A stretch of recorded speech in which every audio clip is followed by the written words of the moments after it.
आगामी स्थानिक स्वराज्य संस्थांच्या निवडणुकांची बिगुलं वाढली असून जिल्ह्यामध्ये 6 ठिकाणी नगर परिषदेच्या निवडणुका होत आहेत. मात्र या निवडणुकीच्या अगोदर बीड जिल्ह्यामध्ये मोठमोठ्या राजकीय उलथापालथी व्हायला पाहायला मिळते. माजी मंत्री जयदत्त क्षीरसागर राष्ट्रवादीच्या वाटेवरती असताना दुसरीकडे त्यांचेच पुतणे आणि आमदार संदीप क्षीरसागर यांना देखील मोठा धक्का बसलेला आहे. कारण विश्वासू सहकारी आणि सुविसहाय्यक सतीश शेळके यांनी त्यांची साथ सोडत थेट आता शिवसेनेचा धनुष्यबाण हाती घेतलेला आहे. तेच सतीश शेळके माझ्यासोबत आहेत. तुमचं पहिल्यांदा मनपूर्वक स्वागत. तुम्ही साथ सोडलेले आहे, धनुष्यबाण हाती घेतलेला आहे. पहिली प्रतिक्रिया काय तुमची? सर, आपले आभार व्यक्त करतो मी, कारण की आपण काल सुद्धा आपल्या माध्यमामार्फत माझ्या बाबतीत बातमी प्रसारित केली होती. त्यामुळे साम न्यूजचे प्रथमतः मी आभार व्यक्त करतो.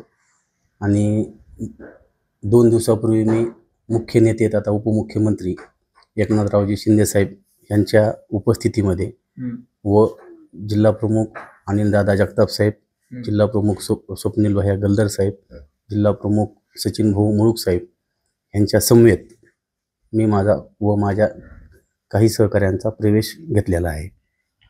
सुविसहाय्यकानं एखाद्या लोकप्रतिनिधींना सोडणं राजकारणात हे काय नवीन नाही. याच्या अगोदर देखील घडले. काही सुविसहाय्यक आमदारांना सोडून देखील आमदार झालेले आहेत.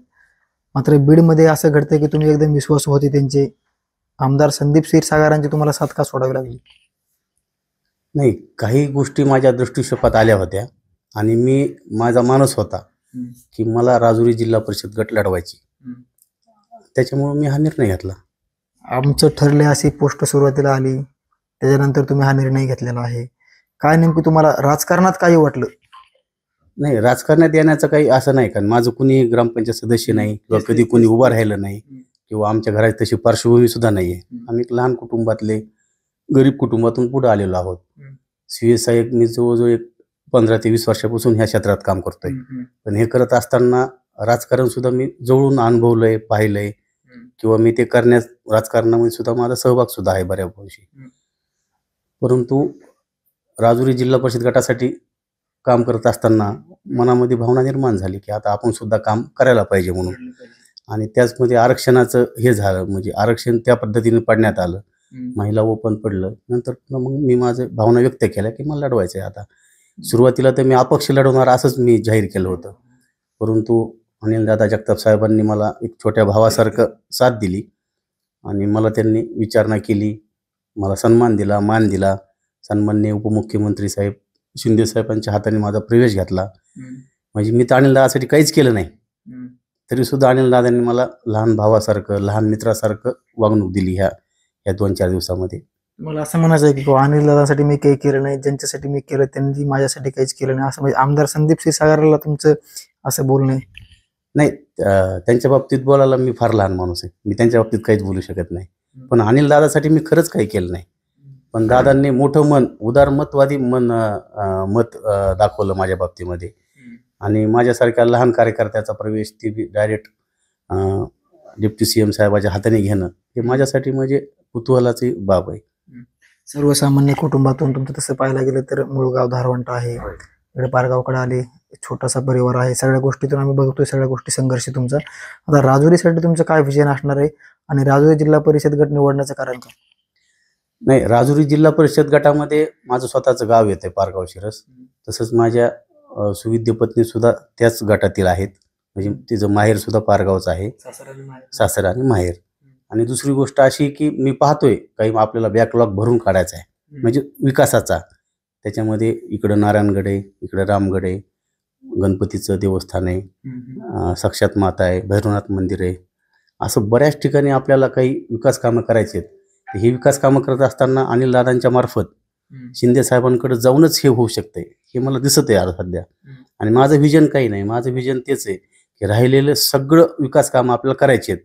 देवस्थानपासून तर पाणी पुरवठापर्यंत, रस्त्यापासून तर शेतकऱ्यांच्या पीक विमापर्यंत, शेतकऱ्यांच्या विहिरीपर्यंत, शेतकऱ्यांच्या तलावापर्यंत, म्हणजे छोटे तलावापर्यंत जे काही कोपब बंधारे आहेत किंवा नदी, आता नदीच्या उग्र स्वरूप धारण केल्यामुळे शेतकऱ्यांची जमीन वाहून गेली, तिथं सुद्धा संरक्षण भिंत कशी करता येईल आपल्या साक्षर पिंपरीमध्येच, हे सुद्धा माझा मानस आहे.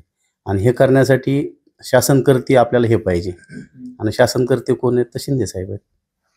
तर विशेषतः पाहायला गेलं तर सतीश शेळके असा निर्णय घेऊ शकत नाहीत किंवा ते असा निर्णय घेतील असं कोणाला वाटलंच नव्हतं. तुम्ही आज निर्णय घेतलाय, पक्षप्रवेश झाला, सगळ्या घडलेल्या घडामोडी आहेत त्या पडद्यामागे गेलेल्या आहेत. मात्र आता हे संपूर्ण घडत असताना संदीप क्षीरसागरांकडून तुम्हाला काही विचारणं झालं नाही का, किंवा तुम्ही हे सगळं करत असताना त्याच्या अगोदर काही तुमचं बोलणं झालं नाही? नाही, माझं आणि त्यांचं काही बोलणं झालं नाही. मी काहीच नाही, काही बोलणं झालं नाही, काही नाही. फक्त मी माझी फेसबुकवर एक पोस्ट टाकली आमचं ठरलंय म्हणून. त्या दिवशीपासून आमचं काहीच बोलणं नाही. सगळीच यंत्रणा घेऊन आला तुम्ही इकडे? नाही, आता यंत्रणा समजा म्हणजे मी तिथं असताना ही यंत्रणा आपण उभी केलेली होती. ती यंत्रणा ऑटोमॅटिक समजा तिथून हे झाली, समजा म्हणजे रद्दबादल झाली म्हणा किंवा बाजूला पडली. आता तुम्ही आज जिल्हा परिषदेसाठी ठाम आहेत लढण्यावरती. कसा तुमचा विजय असणार आहे, तुमच्या कशा संदर्भात काय तुम्हाला आव्हान असणार आहे ह्या राजुरीच्या अनुषंगाने? कारण संदीप क्षीरसागरांचं गाव देखील मूळ नवगण राजुरी आहे. काय आव्हान असणार येणाऱ्या निवडणुकीमध्ये तुमच्या समोर? नाही, आव्हान असतील. आव्हानाबद्दल मला काहीच नाही बोलायचं, पण एक आहे, मतदार राजा मला मतदान रूपी आशीर्वाद 100% देईल आणि तो मी घेणार आहे. ठाम आहे मी. मी उभा राहण्यावर ठाम आहे आणि मतदान मी स्वतःसाठी घेईन ह्याच्यावर बी मी ठाम आहे. नक्कीच हे होते सतीश शेळके. एकंदरीत पाहायला गेलं तर मतदार राजा हा जागरूक आहे, नक्कीच मला आशीर्वाद देईल असं त्यांनी विश्वास व्यक्त केलेला आहे. जे झालं ते झालं, याच्यावरती आणखी बोलतीलच समोर. मात्र मला निवडणूक लढवायची होती, त्याचबरोबर माझं मूळ गाव देखील पारगाव शिरस आहे. तसे ते धारवंट्याचे जरी असले तर त्यांची सासरवाडी पारगाव शिरस आहे आणि या संपूर्ण सर्कलचा मला विकास करायचा होता आणि आपण कुठेतरी देणं लागतोय, म्हणून त्यांनी उपमुख्यमंत्री एकनाथ शिंदे यांच्या शिवसेनेचा धनुष्यबाण हाती घेतलेला आहे. नक्कीच येणाऱ्या काळामध्ये आणखी राजुरी सर्कलमध्ये काय घडते आणि जे इथले स्थानिकचे आमदार संदीप क्षीरसागर त्यांचे ते सुविधायक म्हणून त्यांनी काम पाहिलेलं आहे. येणाऱ्या काळामध्ये काय आव्हानं येतात ते देखील आपण पाहूया.